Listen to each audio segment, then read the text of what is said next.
Hey guys, welcome along the Hellmouth Hotline.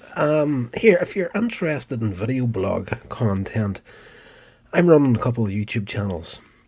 A vlog channel that's very much in the vein of, I want to say, like a Roman Atwood sort of a style, sort of a thing. Though I'll never see those numbers. I'm just a fat middle-aged idiot.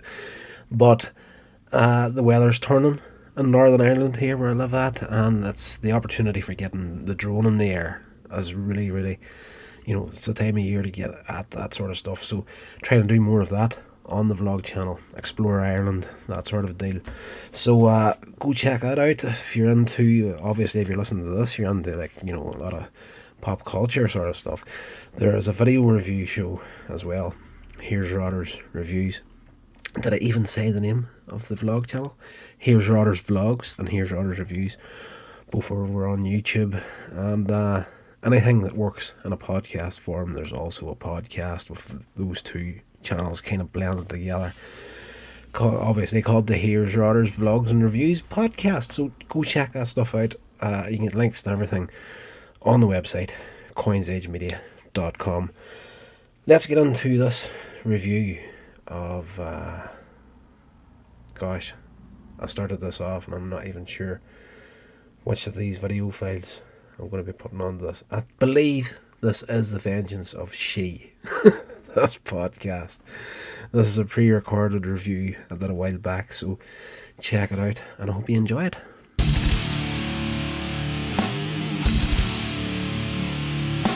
The Hammer Horror box set. I love it, guys. We're going to get into another review here. This is The Vengeance of She, which is a sequel to the 1965 hit film She, which, if you want to go back and check out that review, actually a really good movie. Now this sequel, which came out in 1967, is a pretty decent film. I don't think that it's quite as good as the original, but this time we find John Richardson, who was in the first movie, was promised immortality by the immortal Alicia, Queen of Kuma, if I remember that right. Let me just check that. The Lost City of Kuma, yeah. And at the end of the film, immortality is given to the person by stepping into a flame that cools down as soon as a star gets to a certain point in the sky.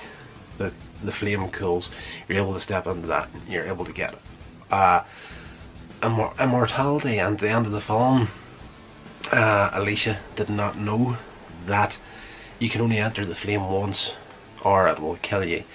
So at the end of that movie, John Richardson goes into the flame of her, he gets immortality and she dies. So basically in The Vengeance of She, there's a beautiful young European girl, Carol. She's drawn through mental telepathy to the ancient city of Kuma, there to become the reincarnation of its former ruler, Alicia. John Richardson's character has been waiting all this time for someone to be reincarnated as Alicia. He thinks that this girl is her, and through telepathy and his priests and whatnot, it gets her to come to the city to take the place of the queen, give her immortality as well. And basically it's not that it's going to spoil the movie completely for you, but by the end of the film we actually discover that it's one of the chief priests of his people that is orchestrating this whole thing, making him think that this girl is the reincarnation of Alicia. But what he actually has in mind is to get the immortality for himself. And yes, by the end of the movie, she doesn't become Alicia, and John what, I cannot remember his name. Why can I not remember the name Richardson? By the end of the movie, showdown happens with the head priest and the people that are helping this girl get to this lost city. And by the end of the film, John Richardson's character discovers that what the plot has been the whole time, it's actually not who he thinks or hopes it is. And, you know, he decides to let her go. And, you know, by the end of the movie, he decides he's had enough of being immortal, and actually walks into the flame himself at the end of the movie, and, you know, just kills himself essentially at the end of it. So that was a very, very quick review of this film. As I say, it's worth a watch. If you're into the Hammer horror movies, it is definitely worth your time to check it out. If you're a completist, you'll want to see all the Hammer movies anyway. And, you know, by all means, it's not a bad film. It's entertaining. It keeps you there. It keeps you,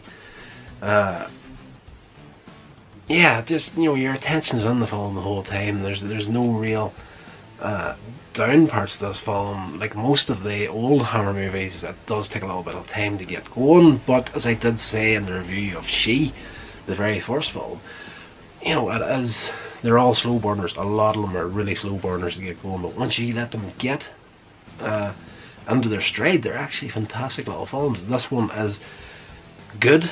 I can't stress that enough. I don't want to slag the movie off, but it's definitely nowhere near as good as the original She was. But again, if you do get a hold of the box set, don't be skipping over this movie. Definitely give it a look-see. This has been a production of Coins Edge Media. Check out my social media links in the show notes. Thank you so much for listening.